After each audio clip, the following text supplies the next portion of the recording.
नमस्कार साथियों, आप सभी को अपने परिवार एमके स्टडी पॉइंट में आप सभी का बहुत बहुत स्वागत है। आज हम लोग एक नया टॉपिक हिंदी पे कुछ चर्चा करते हैं और शुरुआत करते हैं वाक्यांशों के लिए एक शब्द। तो देखिए, वाक्यांशों के लिए एक शब्द की परिभाषा क्या है कि समय की बचत और कथन में सारगर्भिता लाने के लिए विद्वानों ने वाक्यांशों के लिए एक शब्द का प्रयोग किया और लगभग वाक्यांशों के लिए एक शब्द से सभी परीक्षा में एक दो क्वेश्चन तो जरूर आ ही जाता है और बड़ा कंफ्यूजन रहता है। जैसे समय से संबंधित हो गया, महिलाओं से नायिका से संबंधित हो गया, इसी तरीके से और सभी से संबंधित जो है बहुत कंफ्यूजन रहता है कि इसमें क्या होगा, इसमें क्या होगा। तो हम जो है कोशिश किए हैं कि जितना नायिका से संबंधित है उसको एक साथ लिखाने के लिए और जितना समय से संबंधित उसको भी एक साथ लिखाने के लिए कोशिश करेंगे बताने के लिए, और जिससे भी संबंधित उसको एक साथ टोटल लिखाने के लिए प्रयास करेंगे। इससे आज हम महिलाओं नायिका से संबंधित देखते हैं कि किसको क्या कहते हैं।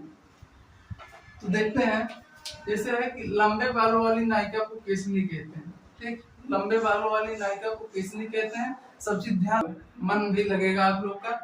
सुंदर बालों वाली नायिका को सुकेश कहते हैं। घने बालों वाली नायिका को अलका कहते हैं। घुघराले बालों वाली नायिका को कापली कहते हैं। सुंदर आंखों वाली नायिका को सुलोचना कहते हैं। सुनैना भी कहते हैं। ठीक, दोनों भी आता है, सुलोचना भी देता है विकल्प में, सुनैना भी देता है।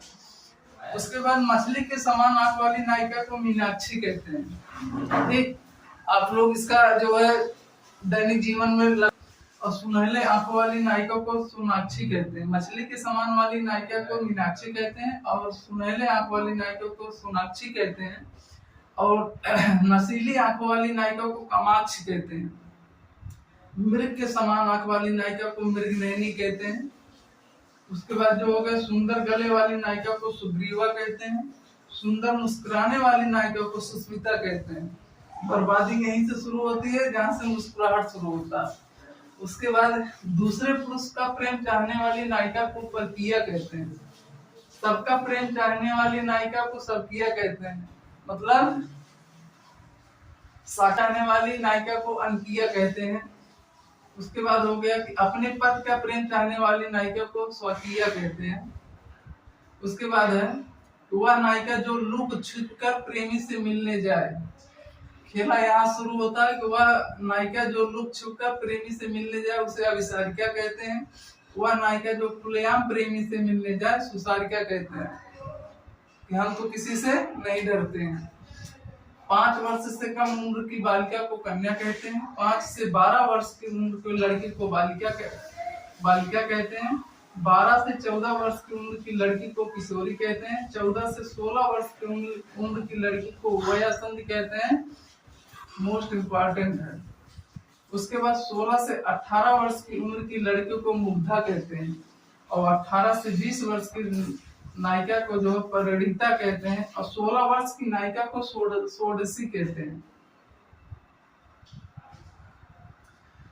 तो इस तरीके से जैसे नायिका से संबंधित हो गए, एक साथ में लिखा गया। अगर इसको आप लोग 2-4 बार पढ़ेंगे तो कंसेप्ट पूरा क्लियर रहेगा, कंफ्यूजन नहीं रहेगा। क्योंकि कंफ्यूजन ये सब बहुत कंफ्यूजन रहता है कि इसमें क्या होगा, क्योंकि सब एक नायिका से संबंधित रहता है तो उसमें कंफ्यूजन ज्यादा रहता है। अभी एक साथ में आपको मिल गया है। अगर इसी तरीके से और आगे वीडियो चाहते हैं तो जो है वीडियो को लाइक करें और शेयर करें और कमेंट बॉक्स में बताएं। तो और हम जो है जिससे समय से संबंधित हो गया और सबसे संबंधित हो गया उस पे जो है आपको वीडियो बना के देंगे।